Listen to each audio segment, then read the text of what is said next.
जय माता की दोस्तों।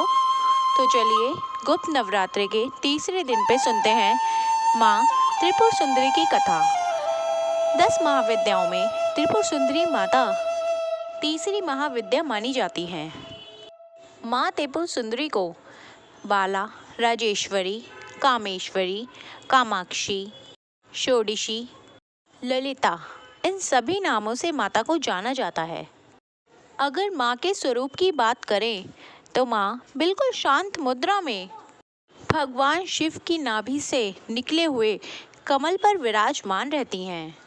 माँ की भुजाओं में पाश, अंकुश, धनुष और बाण है। देवी के आसन को स्वयं ब्रह्मा, विष्णु, महेश और यमराज जी अपने मस्तक पर धारण करते हैं। माँ के 3 नेत्र हैं और माँ ने अर्धचंद्र को अपने मस्तक पर धारण किया हुआ है। पौराणिक कथा के अनुसार जब सती वियोग के बाद भगवान शिव सती वियोग में लीन रहने लगे, ऐसे में भगवान शिव ने अपने सभी कर्मों का भी त्याग कर दिया था। भगवान शिव के वियोग में लीन रहने के कारण पूरे संसार में व्याधि उत्पन्न हो रही थी, जिससे संचालन भी खराब हो रहा था सृष्टि का।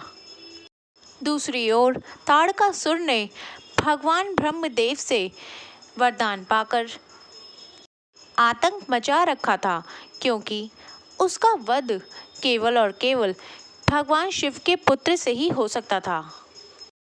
उसने यह वरदान भी सोच समझकर मांगा था, क्योंकि उसे लगता था शिव तो औघड़दानी है, वे तो विवाह करेंगे नहीं, इसीलिए ही उसने ऐसा वरदान मांगा।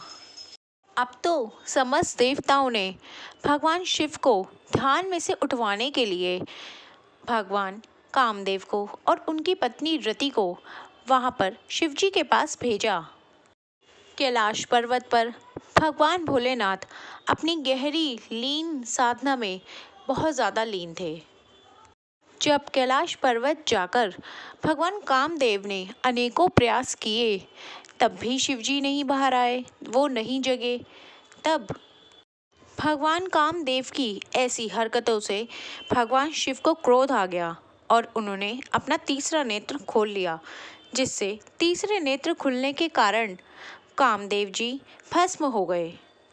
इसके बाद उनकी पत्नी रति ने बहुत ज़ोर ज़ोर से भगवान शिव के आगे विलाप करना शुरू कर दिया, जिसे देख भगवान शिव ने कहा कि जब द्वापर युग में भगवान श्री कृष्ण जन्म लेंगे, तब उनके पुत्र के रूप में भगवान कामदेव भी उत्पन्न होंगे।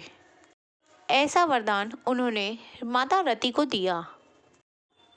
माता रति के वहाँ से जाने के बाद एक गण ने जो कामदेव की भस्म थी, उनसे एक मूर्ति का निर्माण किया, जिसमें से एक पुरुष जागृत हुआ, जिसका नाम भगवान शिव ने भांड रखा।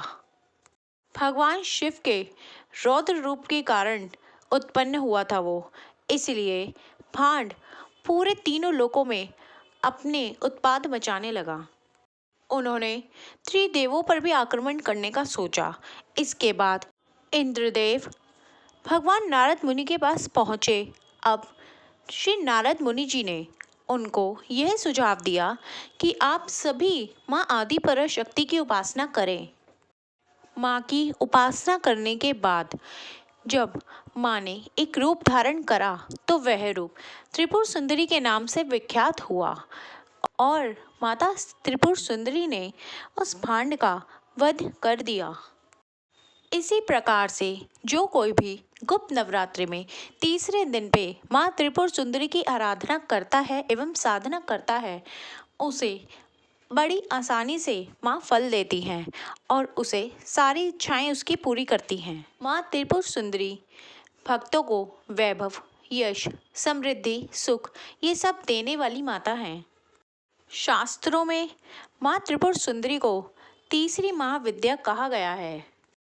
ऐसा माना जाता है कि माँ त्रिपुर सुंदरी तीनों लोकों में सबसे सुंदर है माँ त्रिपुर सुंदरी को तांत्रिक पार्वती भी कहा जाता है, क्योंकि ये देवी पार्वती के प्रतिनिधित्व करने वाली देवी भी कहा जाता है।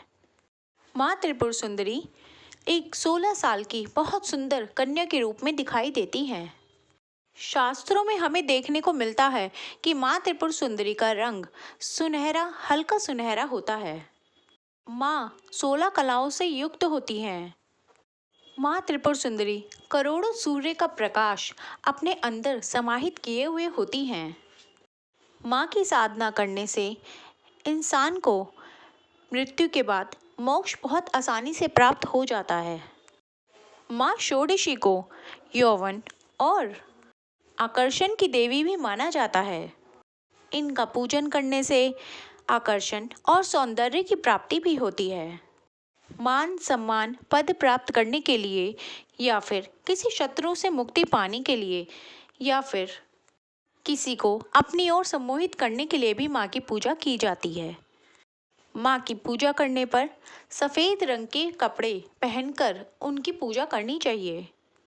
अगर आपके पास सफ़ेद रंग की ना हो तो आप कोई भी हल्का रंग का कपड़ा धारण करके, वस्त्र धारण करके माता की पूजा कर सकते हैं। माँ ललिता त्रिपुर सुंदरी की श्री विद्या साधना करने से आसानी से इंसान को ऐश्वर्य, सुख, हर तरह का लाभ प्राप्त होता है। अगर आपको आज की वीडियो अच्छी लगी हो तो मेरे चैनल को लाइक, सब्सक्राइब और शेयर करना ना भूलिए। धन्यवाद। जय माता की, जय माँ ललिता त्रिपुर सुंदरी।